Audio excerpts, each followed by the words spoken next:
మా ఛానల్కి స్వాగతం. చూస్తున్న వీక్షకులకు ప్రేక్షకులకు ప్రియ కాళ భైరవ భగవద్బంధులకి స్వాగతం పలుకుతూ మమ్మల్ని ఎంతగానో ఆదరిస్తూ ఉండబడినటువంటి ప్రియ సోదర సోదరీమణులకు, సనాతన ధర్మ సంరక్షకులకు, జ్యోతిష్య అభిమానులకు అందరికీ బుధ భగవానుడు ఏడాది తర్వాత వృశ్చిక రాశిలో సంచారము చేయడం వలన సకల శుభాలను, సకల మంచి బుద్ధిని, మంచి జ్ఞానాన్ని, సత్ప్రవర్తనని కలిగించాలని కోరుకుంటూ ఆశీర్వదించమని ప్రార్థన చేద్దాం. బుధుడు అనగానే మన బుద్ధికి సంబంధించిన స్వామివారు. అంటే మన బుద్ధి ఎలా ఉండాలంటే కూడా నిత్యము అప్రమత్తత కలిగి ఉండడం, ధర్మబుద్ధి కలిగి ఉండడం, సిద్ధి బుద్ధి అంటారు.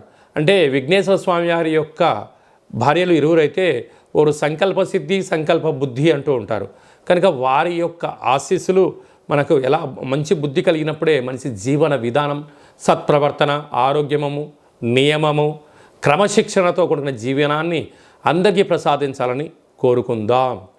ఇలాంటి కాల సమయంలో బుధుడు మనకు అనుకూలంగా ఉండాలి అన్నట్లయితే ప్రతి బుధవారం పూట ఉదయం 6 గంటల నుండి 7 గంటల వరకు బుధహోర జరుగుతూ ఉంటుంది. కనుక సూర్య నమస్కారం చేయడం, ఓం బ్రాం బ్రీం బ్రౌం సహ బుధాయ నమః అనేటువంటి మంత్రాన్ని ఉచ్చరింపచేయడం, ప్రతి బుధవారము పెసరపప్పుతో కూడుకున్నటువంటి ఆహారాన్ని భుజించడం, ఆ పెసరపప్పును నీటిలో నానబెట్టి హనుమంతుడు స్వామివారి దేవాలయంలో ఏర్పాటు చేయడము, శ్రీ వెంకటేశ్వర స్వామికి తులసిమాలను సమర్పించడము, విష్ణు సహస్రనామ పారాయణం చేయడము, విష్ణు సహస్రనామ పారాయణాన్ని వినడం వలన బుధుడి యొక్క ఆశీలు కలిగి మనకి మంచి బుద్ధి కలుగుతుందని చెప్పి గమనించాలి.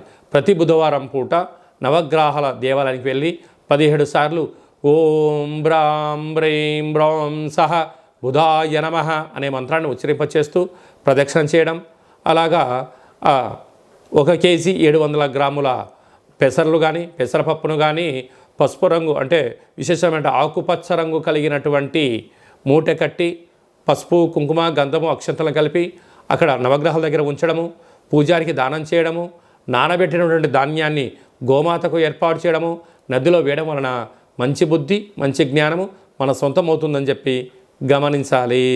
వృషభ రాశి వారికి ఏడాది తర్వాత బుధ భగవానుడు వృశ్చిక రాశిలో సప్తమ స్థానంలో, కలత్రత స్థానంలో సంచారం చేయడం వలన వివాహం ప్రయత్నం చేసేవారికి వివాహం కలిసి రావడం, నూతన వాహనాలు, క్రయ విక్రయాలు, స్థిరాస్తులు, చరాస్తులు, బంగారు ఆభరణాలు, ఉద్యోగము, ప్రమోషను, మీరు ఏదైతే అనుకుంటున్నారో దాన్ని విజయానికి మీరే కేంద్రబిందువు అవ్వబోతున్నారు.